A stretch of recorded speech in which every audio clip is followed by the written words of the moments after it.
옛날 옛적 경북 영주의 산 중턱에는 마고 할매라는 신령스러운 할머니가 살고 있었다. 영주의 사람들은 마고 할매가 500년 전에 이곳에 정착했다고 믿었고 그녀가 자연의 힘을 다스리는 능력을 가졌다고 전해졌다. 사람들은 그녀를 존경했으며 그녀의 존재 자체가 마을의 보호막이라고 믿었다. 마고 할매의 가장 특별한 능력 중 하나는 요산에 얽힌 전설적인 이야기였다. 요산은 용이 사는 산으로 알려져 있었는데 이곳에서는 종종 신비로운 일이 벌어지곤 했다. 그중 한 가지 일화는 붉은 달의 밤이라는 사건이다. 어느 날 달이 온통 붉게 물든 밤이 찾아왔다. 이날은 특별히 요산이 신비로운 기운으로 휩싸이는 날이었다. 마을 사람들은 붉은 달이 떠오르면 집 밖으로 나가지 않는 것이 불문율이었다. 그 이유는 붉은 달이 뜨는 밤이면 요산의 소용이 내려와 인간 세계를 돌아다니기 때문이었다. 또한 이 밤에 용이 내려오는 것을 본 사람은 꼭 소원을 하나 이룰 수 있다는 믿음이 있었다. 그러나 용을 직접 본다는 것은 커다란 위험을 뜻했기에 아무도 용의 존재를 확인하려 들지 않았다. 하지만 당시에 젊고 혈기왕성한 청년이 있었으니 그는 바로 마을 대장장이의 아들 영준이었다. 영준은 어릴 적부터 마고 할매로부터 많은 이야기를 들으며 자랐다. 특히 요산의 용 이야기에는 커다란 호기심을 품었고 자신도 언젠가 용을 가까이서 보고 소원을 이루고 싶다는 꿈을 꾸었다. 마침내 붉은 달의 밤이 그는 용을 보기로 결심했다. 아무도 없는 깊은 밤 그는 몰래 요산으로 가는 길을 나섰다. 요산은 한밤중이었음에도 불구하고 달빛 속에서 은은히 빛나고 있었다. 영준은 신중히 산 중턱을 올라 요산의 한참 높은 곳까지 갔다. 그때 문득 거대한 그림자가 달빛을 가렸다. 용이었다. 거대한 비늘이 달빛을 받아 번뜩였고 용의 눈은 마치 하늘의 별처럼 빛났다.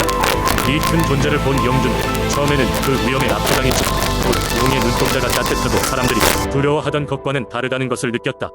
용은 영준을 잠시 바라보더니 부드럽게 말했다. 내가 소원을 가지고 이 산을 찾았구나. 너의 진실한 마음이 나를 이곳으로 불러낸 것이다. 영준은 잠깐 망설이다가 용에게 가족들이 건강과 마을의 평안을 빌었다. 그러자 용은 고개를 끄덕이며 말했다. 내가 빌은 바가 이루어질 것이다. 그리고 오늘 이후 너는 붉은 달과 요산의 비밀을 간직할 수 있을 것이다. 그 말을 끝으로 용은 서서히 하늘로 날아갔다. 영준은 무사히 마을로 돌아왔고 그날 이후 영주의 사람들은 붉은 달이 뜰 때마다 마고 할매와 요산에서 용의 보호를 받는다고 믿었다. 그리고 자연과 공존하는 삶을 더욱 중요하게 여기게 되었다. 이 이야기는 오늘날까지도 영주 사람들에게 전해져 내려오며 마을 사람들의 마음 깊이 뿌리내린 민속신앙으로 자리잡고 있다. 두 번째 이야기, 옛날 옥천이라는 마을에는 주민들 사이에서 전해 내려오는 신비로운 민속신앙이 있었다. 그것은 바로 옥천 왕방울에 대한 이야기였다. 이 왕방울은 정확히 언제부터 전해 내려왔는지는 아무도 알지 못하나 그 힘을 체험한 마을 사람들은 그 신비로움을 믿어 의심치 않았다고 전해진다.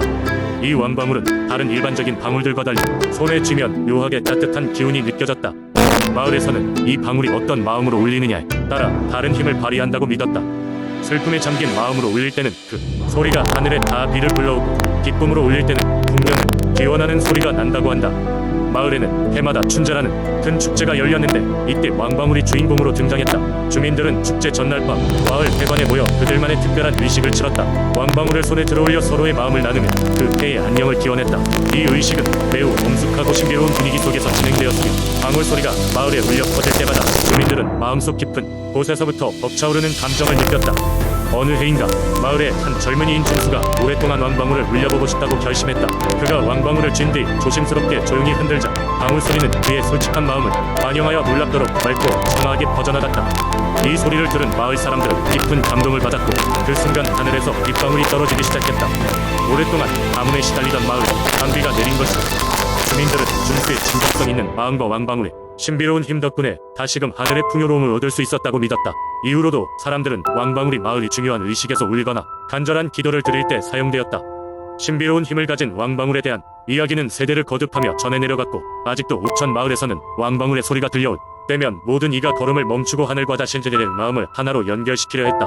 이런 식으로 옥천 왕방울의 이야기는 마을에 전해 내려오는 중요한 민속신앙으로 자리잡고 마을 사람들에게 깊은 의미를 제공하고 있다. 세 번째 이야기, 옛날 옛적 서산 지역은 아름다운 자연, 경관으로 유명한 곳이었다. 광활한 초원과 웅장한 산맥이 어우러져 사람들이 살기 좋은 이상적인 환경을 제공했다. 그러나 이 평화로운 땅에도 문제는 있었다. 바로 해마다 일어나는 홍수와 가뭄이었다. 마을 사람들은 매번 자연재해가 닥칠 때마다 두려워하며 하늘의 뜻을 원망할 수밖에 없었다. 어느 해에는 비가 너무 많이 내려 마을 전체가 물에 잠겼고 그 다음 해에는 비가 오지 않아 가뭄이 심각했으며 곡식들이 시들어갔다. 이런 상황을 해결하기 위해 사람들은 서산이 영험한 민속신앙에 의지하기로 했다. 서산에는 용담 바위라는 크고 신비한 바위가 있었다. 전설에 따르면 이 바위는 옛날에 하늘에서 내려온 힘이 머문 곳이라 하여 신성시대였다. 많은 이가 이 바위에 기도를 드리면 풍요와 안녕이 찾아온다고 믿었다. 마을의 원로들은 용담바위로 향해 제사를 지내기로 결정했다. 할아버지 할머니를 비롯한 마을의 모든 어른과 아이들이 한자리에 모여 용담바위로 행진을 시작했다. 하늘은 맑고 파란빛으로 빛났고 바람은 상쾌했다. 이윽고 용담바위에 도착한 사람들은 정성스레 음식을 마련하고 꽃과 향을 바치는 정성을 다했다. 원로 중 가장 지혜로운 노인이 제문을 낭독하며 용의 신령에게 절을 올렸다. 오, 위대한 용의 신령이여, 우리 서산마을 구워 살펴주시옵소서. 당신의 큰 자비로 이 땅에 비와 해를 적절히 내리사 저희가 풍요로운 삶을 누리게 하소서. 노인의 목소리는 장엄하고 침착했다. 그의 기도가 끝나자 마을 사람들은 일제히 고개를 숙였다. 그 순간 바위에서 은은한 빛이 바라며 웅장한 용의 모습이 허공에 나타났다. 구름과 안개 속에서 모습을 드러낸 용은 거대한 비늘을 반짝이며 압도적인 아우라를 뿜어냈다. 마을 사람들은 모두 무릎을 꿇고 감회감을 감추지 못하며 조용히 두 손을 모았다. 그리고 용은 천천히 말을 시작했다. 서산의 사람들아, 당신들의 진실된 마음을 느낄 수 있었다. 나는 앞으로 이 마을을 보호하여 홍수와 가뭄이 끊이지 않도록 하겠다. 다만 서로의 이웃을 사랑하고 자연을 소중히 여기며 살아가라. 말을 마친 용은 다시 빛으로 변해 바위 속으로 사라졌다. 마을 사람들은 서로 기뻐하며 의 약속을 믿어나가기로 했다. 그 후로 마을에는 큰 재앙이 찾아오지 않았고 농사는 늘 풍성하였다. 사람들은 해마다 용담바위에 올라 그 은혜를 감사하고 자연과 서로를 아끼고 존중하며 살아갔다. 이렇듯 서산의 용담바위는 지역 사람들이 신앙과 삶의 중심이 되었으며 그 이야기와 전설은 대대손손 전해져 오늘날까지 이어져 왔다. 무심히 지나칠 수 없는 자연의 소중함과 이웃을 사랑하라는 메시지는 여전히 지역민의 가슴 속 깊이 자리 잡고 있다.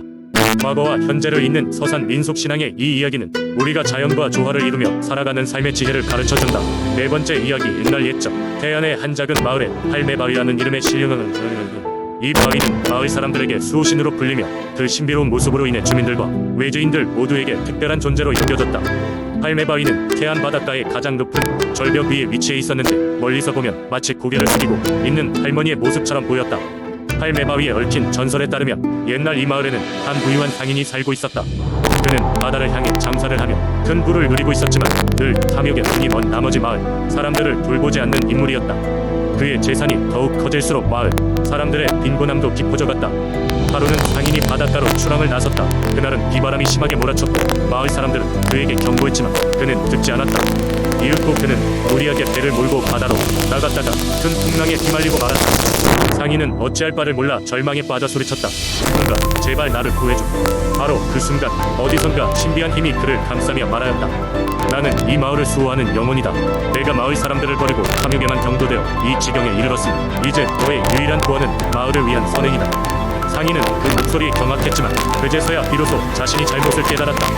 그리하여 그는 곧 마을로 돌아올 수 있었고 자신의 재산을 나누어 마을을 짓기 시작했다. 그날 이후로 상인은 비록 재산을 많이 잃었지만 마을 사람들과 함께 어우러져 잘 지내게 되었다. 그리고 그가 돌아온 날 마을 높은 절벽 위에는 신비한 기운을 발산하며 할매바위가 서 있었다. 누구도 이 바위가 어떻게 생겨났는지 알지 못했지만 주민들은 이것이 수호 영령의 은총임을 느꼈다. 그래서 마을 사람들은 매년 할매바위를 향해 감사의 제사를 지내며 마을의 안녕을 기원하였다. 이렇게 할매바위는 태안마을이 수호신으로 자리잡게 되었고 사람들은 그곳에 방문할 때마다 바다의 위험에서 자신들을 지켜준 수호 영령을 기억하며 감사의 마음을 담아 인사를 드리곤 했다. 오늘날까지도 많은 사람들이 이 이야기를 전하며 개안을 찾고 할매바위 앞에서 조용히 기도를 드린다고 한다. 다섯 번째 이야기, 옛날 옛적 지금의 부여 지역에 해당하는 백제 땅에는 바다의 여신 용담 여신이 살고 있었습니다. 사람들은 그녀를 숭배하며 매년 그녀를 위한 제사를 지냈습니다. 왜냐하면 용담 여신은 바다의 풍랑을 잠재우고 모든 바다 생활에서 어부들을 보호해주는 존재로 믿어졌기 때문입니다. 어느 날 이상한 기운이 땅에 퍼지기 시작했고 마을 사람들은 사냥과 고기잡이에 점점 어려움을 겪기 시작했습니다. 노인은 바다가 점차 사납게 변하는 것을 보고 한 가지 의심을 품기 시작했습니다. 그는 용담 여신이 사용하는 신비한 구슬이 도둑 맞았을지 모른다고 생각했습니다. 그 구슬은 바다와 육지를 조화롭게 유지하는 마법의 힘을 지니고 있었습니다. 노인은 결심하고 마을에 용기 있는 청년 몇을 모아 구슬을 찾아 나서기로 했습니다. 그들은 밤낮을 가리지 않고 백제 전역을 뒤졌습니다. 그러던 중 어느 날 밤 한 청년이 꿈에서 용담 여신의 계시를 받았습니다. 용담 여신은 꿈속에서 청년에게 구슬이 산 깊은 곳에 사는 흉악한 도깨비에게 빼앗겼음을 알렸습니다. 그녀는 청년에게 도깨비가 싫어하는 나무 열매로 만든 징을 만들어 가져가면 쉽게 구슬을 되찾을 수 있을 거라는 힌트를 주었습니다. 청년은 길고 험난한 여정을 통해 산속 도깨비가 사는 곳으로 향했습니다. 그는 신중하게 자신과 일행이 만든 나무 열매징을 준비한 후 도깨비 앞에서 힘차게 징을 쳤습니다. 도깨비는 징소리에 괴로움을 느끼고 있는 힘껏 귀를 막았습니다. 그 틈을 타 청년은 재빨리 도깨비의 손에서 무술을 빼앗아왔습니다. 마을로 돌아온 청년과 일행은 무술을 용담 여신에게 돌려드렸습니다. 여신은 그들의 용기에 감동하며 그들에게 쏟는 바다의 풍요를 보답하겠다고 약속했습니다. 그 이후로 바다는 잠잠해졌고 풍성한 어획량을 제공했으며 사람들은 매년 더욱 성대한 제사를 지내며 용담 여신에게 감사를 전했습니다. 이 이야기는 부여 민속 신앙의 일부로서 백제인들이 자연과의 조화로움을 얼마나 중요시했는지를 보여줍니다. 용기와 지혜로 위기를 극복할 수 있다는 교훈을 남기기도 했습니다.